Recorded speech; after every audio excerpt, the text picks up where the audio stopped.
Mes parents veulent que la famille accepte le bébé de ma sœur et mon ex-mari infidèle, mais maintenant ils vont devoir accepter le désastre qu'ils ont causé en réveillant ma colère. Il y a 5 ans, j'ai coupé les ponts avec ma sœur. Gemma est ma sœur biologique, mais parfois, la pire des trahisons vient de la famille.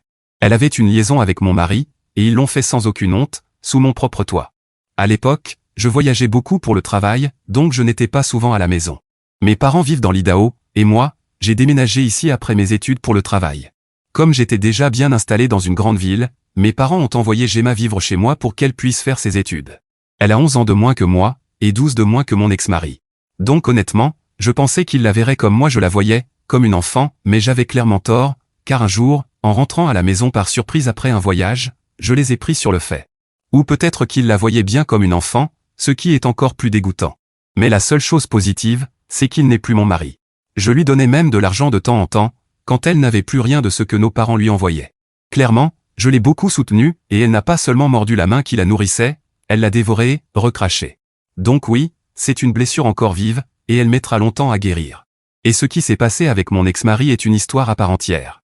Il était mon collègue dans la première entreprise où j'ai travaillé en arrivant ici, et nous sommes rapidement devenus amis, car je ne connaissais personne. Il m'a présenté du monde, m'a fait visiter la ville, m'a aidé à m'installer. 6 mois plus tard, nous avons commencé à sortir ensemble, et après 2 ans, nous avons décidé de nous marier. Je l'aimais vraiment. Je ne pense pas qu'il puisse en dire autant. Donc, en un seul coup, j'ai perdu l'amour de ma vie et le membre de ma famille que je préférais, Gemma. C'était une période incroyablement difficile, et heureusement, mes parents m'ont soutenu à ce moment-là et étaient profondément déçus par Gemma. Ils ont donc arrêté de lui parler pendant un moment. Mais ils ne pouvaient pas la couper complètement, après tout, elle était encore à la fac. Elle en était à sa 3e année et avait encore besoin d'argent pour les frais de scolarité. Argent que, bien sûr, mon ex-mari ne pouvait pas lui donner. Donc après quelques mois, elle a pratiquement supplié mes parents de lui pardonner et a même essayé de me recontacter, mais je n'ai jamais répondu. Mes parents, eux, ont repris contact et m'ont tout expliqué. Et même si je voulais leur en vouloir, je ne pouvais pas. À ce moment-là, j'avais déjà tellement perdu, je ne voulais pas les perdre eux aussi. Alors je leur ai juste dit que c'était bon, même si, au fond, ce n'était pas vrai. Bref, après avoir découvert qu'ils me trompaient dans mon dos, j'ai mis mon mari dehors et j'ai entamé une procédure de divorce, qui a mis quelques mois à être finalisée. Plus vite je me débarrassais de ce poids mort, plus vite je pourrais commencer à guérir. Mais une fois le divorce prononcé et la certitude que je ne reverrai plus jamais ces 2 personnes, ça m'a quand même fait mal. On peut décider de divorcer parce qu'on sait qu'il n'y a plus d'avenir, mais ça ne veut pas dire que ça ne fait pas souffrir. Cela fait 5 ans maintenant, et je n'ai pas parlé à l'un ou à l'autre depuis. Honnêtement, je n'ai plus rien à leur dire. Les seuls avec qui je suis resté en contact, ce sont mes parents. Je n'ai même pas gardé contact avec le reste de la famille car, pour être honnête, je sais qu'ils savent tout ce qui s'est passé, et je ne peux tout simplement pas supporter la honte. Je sais que ce n'est pas ma faute, mais c'est un fardeau très lourd à porter. Gemma et mon ex sont toujours ensemble. Ils se sont mariés il y a 2 ans et sont retournés vivre dans l'Idaho. Je rends toujours visite à mes parents de temps en temps, mais ils ne m'ont jamais forcé à interagir avec elle, et je ne l'ai même pas croisée une seule fois. Ils m'ont dit plusieurs fois qu'ils auraient voulu que les choses se passent autrement, n'importe comment, mais qu'ils doivent accepter leurs enfants tels qu'ils sont. Jusqu'à récemment, cet arrangement fonctionnait, chacun restait dans son coin, et c'était très bien ainsi. Mais ce que mes parents m'ont récemment demandé est tout simplement impossible et extrêmement insultant. Voilà la situation, Gemma est enceinte. Elle l'a annoncé il y a quelques semaines, et ils ont décidé d'organiser une fête pour célébrer la grossesse. Jusqu'ici, rien de très inhabituel, jusqu'à ce que je reçoive une invitation par la poste. Évidemment, j'ai choisi de ne pas y aller. Je n'ai même pas pris la peine de répondre, si c'était une tentative de me faire culpabiliser ou de m'exhiber leur bonheur, je n'allais pas leur donner la satisfaction d'avoir une réaction. Mais ensuite, mes parents m'ont dit que c'était leur idée. Ils m'ont aussi dit qu'ils voulaient que j'accepte l'invitation et que j'y assiste, pour Gemma, car elle allait devenir mère et commencer un nouveau chapitre de sa vie. Donc selon eux, c'était important d'accepter que nous sommes une famille, une seule et même entité, et qu'il fallait laisser le passé derrière nous. Que suffisamment de temps était passé, et que mon ex était maintenant un étranger pour moi, donc qu'on pouvait enterrer tout ça. Ma première réaction a été « Mais qu'est-ce qui ne va pas chez vous ?» Ce n'était pas une dispute d'enfant pour une poupée ou je ne sais quoi, c'était une trahison massive.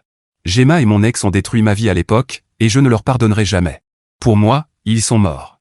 Et Jésus ou Bouddha pourraient sortir du vagin de ma sœur, ça ne changerait rien à ce que je ressens. Donc que mes parents me disent que je devrais tout oublier et me pointer à leur fête de grossesse, c'était la chose la plus ridicule que j'ai jamais entendue. On était au téléphone pendant cette conversation, et je leur ai dit clairement qu'ils étaient bien trop vieux pour prendre des champignons hallucinogènes. Ils m'ont fait passer pour une idiote devant toute la famille, c'est pour ça que je n'ai assisté à aucun événement familial depuis des années. Je savais que ces deux-là seraient là, et je ne pouvais tout simplement pas supporter l'idée qu'ils soient ensemble maintenant, après ce qu'ils m'ont fait. Et à ce moment-là, alors que j'expliquais pourquoi ce qu'ils me demandaient était complètement impossible et absurde, mes parents se sont vexés. Leur argument pour cette idée stupide? Que ce serait le premier petit enfant de la famille, peut-être le seul, et qu'ils voulaient que le bébé naisse dans une famille unie. Et là, ça m'a vraiment blessé. Mes problèmes d'infertilité ont rendu ma souffrance encore pire ces dernières années. Mes parents savent parfaitement qu'avant que je découvre l'infidélité, mon mari et moi avons passé presque un an à essayer d'avoir un enfant, sans succès. Et après le divorce, depuis un an, j'essaie de tomber enceinte par FIV avec des donneurs anonymes et j'ai déjà fait 3 cycles. Tous ont échoué. C'est incroyablement frustrant, car les médecins ne comprennent pas pourquoi ça ne fonctionne pas, et c'est dévastateur car je veux vraiment être mère. J'ai toujours voulu avoir un enfant, et même si je n'ai plus de mari, cela ne m'arrêtera pas dans la poursuite de mon rêve. Je sais que je serai une bonne maman, et le fait que je ne puisse pas l'être me brise. Et toute cette situation ne fait qu'empirer les choses, parce que j'ai l'impression que j'aime à tout ce qui aurait dû m'appartenir. Je sais que ce n'est pas rationnel, mais c'est impossible de ne pas la détester en ce moment. Et en plus de ça, le commentaire de mes parents, que comme Gemma allait leur donner leur premier petit enfant, je devrais tout simplement oublier et venir, au moins faire semblant d'avoir pardonné et maintenir la paix, ça m'a transpercé. Ça m'a vraiment fait mal. Alors j'ai décidé de raccrocher immédiatement, car j'étais furieuse contre eux. Ensuite, je les ai bloqués, parce qu'en ce moment, je ne veux rien avoir à faire avec eux. Je ne dis pas que c'est pour toujours, mais je ne veux plus entendre leurs supplications.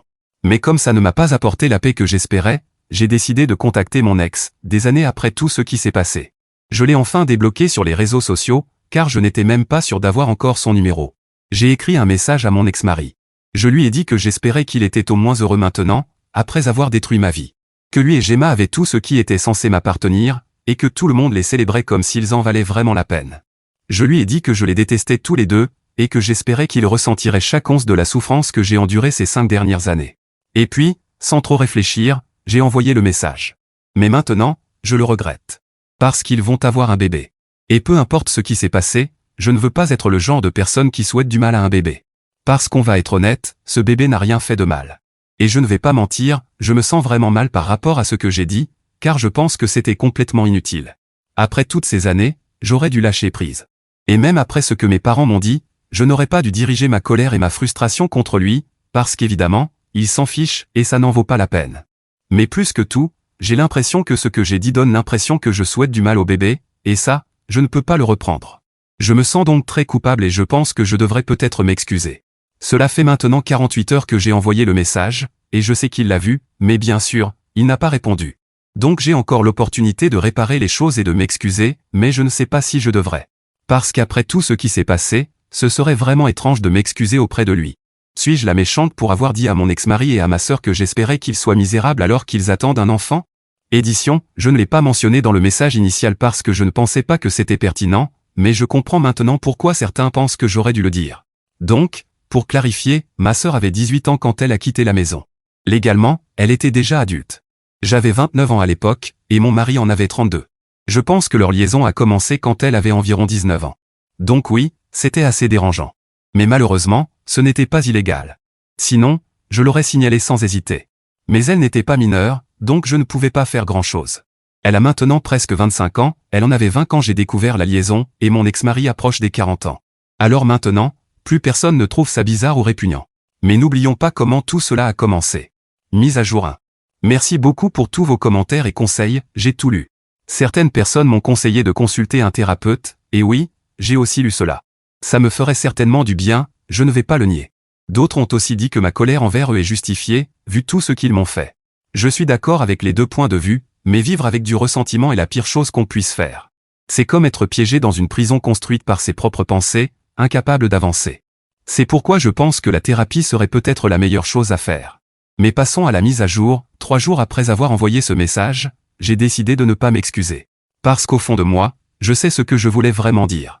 Et je sais que dire « j'espère qu'ils sont misérables » ne va pas réellement les rendre misérables. Et bien sûr, je sais avec certitude que je ne souhaite aucun mal au bébé. Mais malgré tout, je n'ai pas à m'excuser pour quoi que ce soit. Le message a été envoyé, et je ne peux pas revenir en arrière. Donc la seule chose que je peux faire maintenant, c'est espérer que ça ne dégénère pas davantage. Je l'ai envoyé dans un moment de rage, et ils devraient être capables de comprendre ça.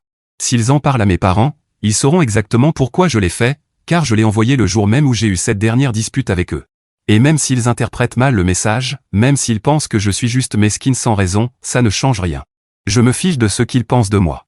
Je me fiche complètement de maintenant, parce que je pense que j'en ai enfin fini avec tout ça. Pendant 5 ans, j'ai tout fait pour ne pas les contacter, pour ne pas dire un seul mot négatif comme ce que je viens de dire. Mais je pense que c'est exactement ce dont j'avais besoin pour me libérer de tout ça. Donc, pour être tout à fait honnête, même si ça peut sembler cruel, je me sens tellement mieux après avoir envoyé ce message, parce que je sais qu'il l'a vu. Et très probablement, Gemma aussi.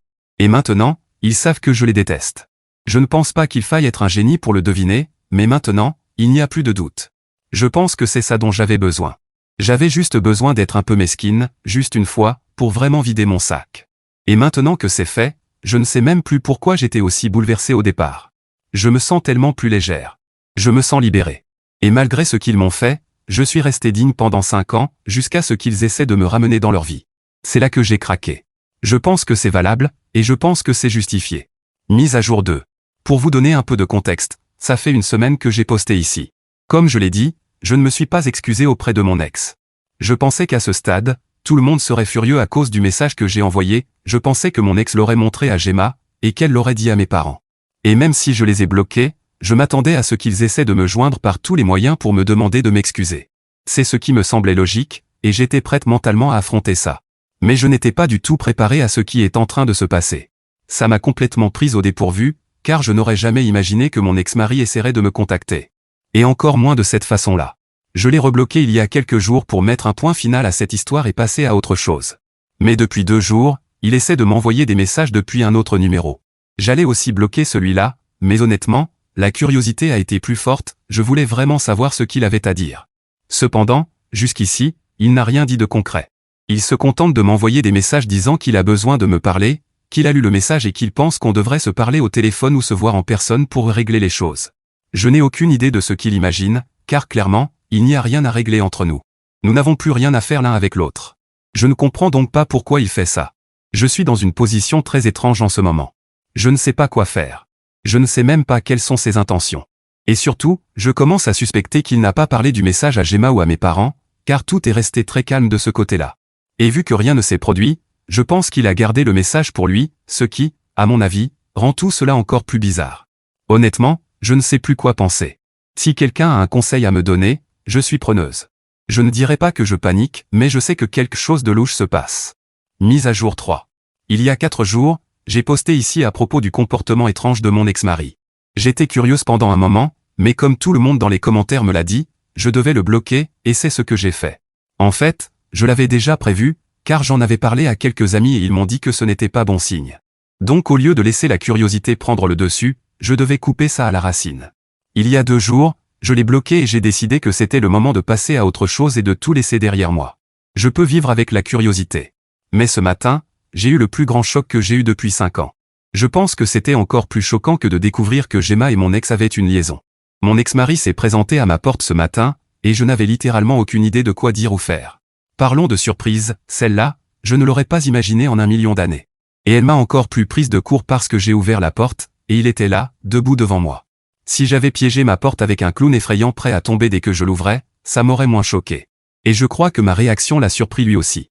Pour ceux qui se demandent comment il m'a retrouvé, c'est simple. Je n'ai pas déménagé de mon ancienne maison parce que, pour être honnête, malgré les souvenirs, c'est un bon quartier, pratique et proche de mon travail. Quand j'ai ouvert la porte, il n'a même pas dit un mot. Il m'a juste prise dans ses bras et s'est mis à pleurer. Et c'était encore plus étrange, car ce n'était pas du tout ce à quoi je m'attendais. Je ne l'ai même pas enlacé en retour. J'étais dans un état de sidération, genre, que se passe-t-il ici? Est-ce que je suis encore en train de rêver? Est-ce un bon rêve ou un cauchemar?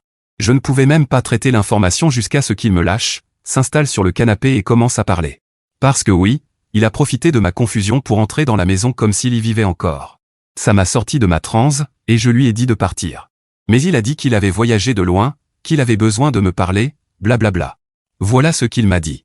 Il a affirmé qu'il était là parce qu'il voulait se racheter pour tout ce qui s'était passé, et qu'il était très déçu de lui-même, et ce, depuis 5 ans. Il a dit qu'il avait essayé d'accepter que j'étais parti, qu'il était le seul responsable de notre rupture, et que je ne reviendrais jamais, et qu'il devrait rester avec Gemma. Mais apparemment, il n'a jamais réussi à s'y faire. Il m'a dit que pendant ces 5 années, il avait tenté de se convaincre que Gemma était la femme de sa vie, mais clairement, ce n'était pas le cas. Et maintenant qu'ils attendent un bébé, il est encore plus stressé qu'avant. Et quand il a reçu mon message, il a su que notre histoire d'amour était destinée à durer. Il a dit qu'il était venu non seulement pour me parler, mais aussi pour essayer de me convaincre de donner une seconde chance à notre mariage.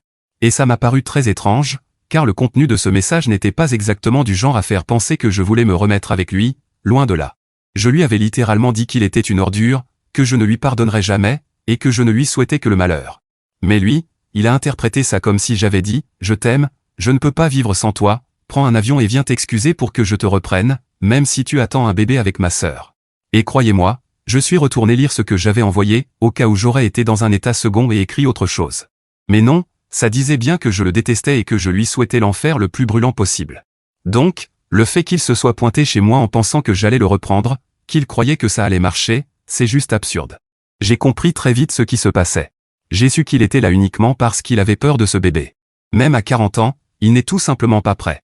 Il y a des gens qui ne sont pas faits pour le mariage ou la parentalité, et dans le cas de mon ex, pour la fidélité. Et c'est acceptable, du moins pour la première partie, à condition de ne pas s'engager quand on n'en est pas sûr, et ensuite de ruiner la vie des autres. Comme il a ruiné la mienne, il est en train de ruiner celle de Gemma aussi. Pas que je me soucie de la vie de Gemma, mais je veux mettre en lumière le schéma qu'il suit. Un schéma qui montre non seulement son manque d'engagement, mais aussi sa capacité élevée à tromper. Suis-je surprise par tout ça? Non. Quelqu'un qui trompe une fois, recommencera. Bref, après l'avoir écouté, je lui ai dit qu'il n'y avait pas une chance en enfer que je lui redonne une autre chance. Je n'allais pas me contenter des dessous usagés de ma sœur. Si ma sœur aime les miens, je ne vais pas juger ses fantasmes. Et maintenant que je l'avais écouté, je n'avais aucun intérêt à continuer à lui parler. Je lui ai dit qu'il devait partir immédiatement, qu'il n'y avait aucune chance qu'on se remette ensemble, et que c'était la plus grosse erreur de sa vie, revenir en pensant que j'allais simplement l'accepter. Parce que maintenant, j'allais clairement tout dire à mes parents, et ils allaient le dire à Gemma, sans aucun doute, et il allait devoir affronter les conséquences. Je pensais qu'il allait me supplier de ne pas le faire, mais non. Il a juste dit qu'il avait fait ce qu'il pensait être juste, et que depuis 5 ans, il avait essayé de passer à autre chose sans y parvenir, donc il avait estimé que ça valait la peine de tenter une dernière fois. Et que si j'avais décidé de ne pas lui redonner une chance, je devais avoir mes raisons. Évidemment que j'en ai, ma première règle pour sortir avec un homme, c'est qu'il ne doit pas avoir couché avec ma sœur quand elle avait 19 ans. Mais il a dit qu'il respecterait ma décision et qu'il partirait. Avant de partir, il m'a dit qu'il m'attendrait toujours, ce qui, à mon avis, est un ramassis de conneries. Tout comme il m'attendait soi-disant à l'époque, pendant mes voyages, pour ne pas coucher avec ma sœur. Bien sûr. Mais bon, c'est ce qu'il a dit, je ne fais que rapporter. Et il m'a dit que je pouvais raconter à qui je voulais ce qui s'était passé ici, que je lui rendrais service. Toute cette histoire m'a paru inexplicablement étrange. À moins qu'il n'ait vraiment voulu que ce soit moi qui mette fin à sa relation avec ma sœur. Quoi qu'il en soit, je savais que je devais tout dire à mes parents, mais je ne pouvais pas le faire sans preuve. Alors il a accepté que j'enregistre ses paroles pendant qu'il expliquait pourquoi il était venu. J'ai aussi décidé d'envoyer les images des caméras de sécurité montrant son arrivée et son départ de chez moi. Ensuite, j'ai écrit un message expliquant tout ce qui s'était passé, tout ce qu'il avait dit. Et bien sûr, j'ai joint l'enregistrement audio. J'ai précisé très clairement qu'il ne s'était rien passé entre nous, parce que je savais que ce serait la première chose qu'on imaginerait. J'ai bien expliqué qu'il ne s'était rien passé, et que je ne cherchais pas à lui attirer des ennuis exprès, j'étais juste honnête. Après, libre à eux de me croire ou non. Au final, j'ai simplement fait ce que je pensais être juste. Donc voilà, on va voir ce qui se passe maintenant que tout est sur la table. Mise à jour 4. Cela fait quelques jours que j'ai tout raconté à mes parents. Je ne suis pas tout à fait sûr de ce qu'ils croient, mais je sais une chose avec certitude, Gemma et mon ex sont en train de divorcer. Je ne peux pas dire que je ne l'avais pas vu venir. Honnêtement, je savais que ça allait arriver dès l'instant où j'ai envoyé les preuves à mes parents, mais je ne pensais pas que ça irait aussi vite. Je pensais que Gemma lui donnerait probablement une chance puisqu'elle est enceinte. J'imaginais qu'ils essaieraient la thérapie ou quelque chose comme ça. Mais je suppose qu'ils avaient déjà des problèmes, ou alors ils soupçonnent quelque chose à propos du jour où il est venu me voir. Et oui, je sais, c'est ce que mon ex voulait, que je fasse le sale boulot à sa place. Mais je n'allais pas garder son secret. Peut-être qu'il ne comptait pas vraiment que je raconte tout, et que c'est pour ça qu'il m'a dit d'y aller, en espérant que je tomberais dans son piège. Dans tous les cas, la chose juste à faire était de dire la vérité, et c'est exactement ce que j'ai fait. Peu importe ce qu'il croit vraiment, je sais qu'il divorce. Je ne suis toujours pas en contact avec le reste de ma famille, donc ce sont mes parents qui me l'ont dit. Ils m'ont remercié il y a quelques jours après que je leur ai envoyé les preuves. Ils ont dit que grâce à tout ça, et aux éléments contre mon ex, Gemma avait demandé le divorce. Et je sais qu'ils ne le pensaient peut-être pas sérieusement, c'était sûrement sarcastique. Mais peu importe, je considère que j'ai fait ma part. Maintenant, Ce qui arrive, c'est leur problème. C'est triste que tout se termine comme ça pour eux tous. Mon ex a littéralement détruit une famille entière juste parce qu'il n'a jamais su ce qu'il voulait dans la vie. Et c'est vraiment pathétique. Mais ce n'est pas grave, parce que je sais que le karma finit toujours par rattraper les gens. Et je suis certaine que c'est exactement ce qui va leur arriver. Mise à jour 5. Disons que ces derniers mois ont été mouvementés, voire plus que ça. Un vrai tour de montagne russe.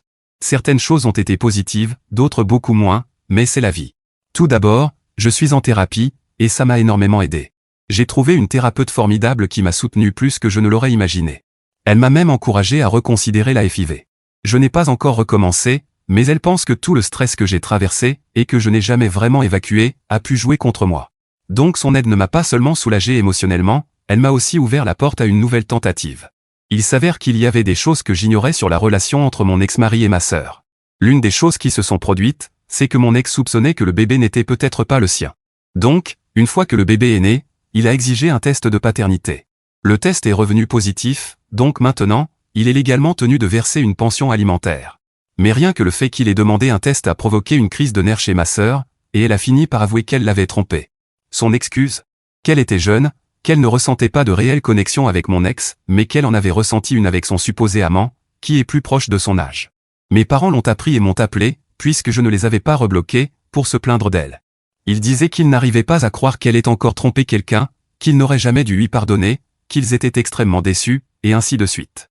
À un moment donné, on aurait presque dit qu'ils défendaient mon ex en le présentant comme la « victime », entre guillemets. Mais surtout, ils semblaient plus contrariés par le fait que ma sœur ne leur parle plus que par ce qu'elle avait réellement fait. Apparemment, elle les rend responsables de s'être mêlés de mes affaires au début de cette histoire, affirmant que leur intervention avait poussé mon ex à essayer de me reconquérir, ce qui aurait conduit à la fin de son mariage. Tout cela alors qu'elle le trompait et ne savait même pas si le bébé était vraiment de lui. Voilà où on en est. Mes parents et ma sœur ne se parlent plus. Mes parents sont coupés de leur petit enfant.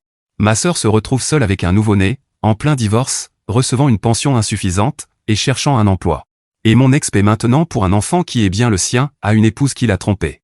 Heureusement, ils m'ont tous laissé tranquille, surtout après que j'ai passé un dimanche après-midi entier à m'assurer que toutes les formes possibles de contact avec eux étaient bloquées. Modifier, la 4e fois est la bonne? C'est ça, le dicton? Je sais que ce n'est pas ça, mais... Je suis enceinte, et je suis vraiment heureuse que ma vie prenne enfin une nouvelle tournure. Je m'assurerai que mes parents ne découvrent jamais l'existence de ce bébé. Je ne publierai rien à ce sujet sur les réseaux sociaux. Je ne veux pas qu'ils essaient de raviver une quelconque relation maintenant qu'ils sont sur le point d'avoir un deuxième petit enfant.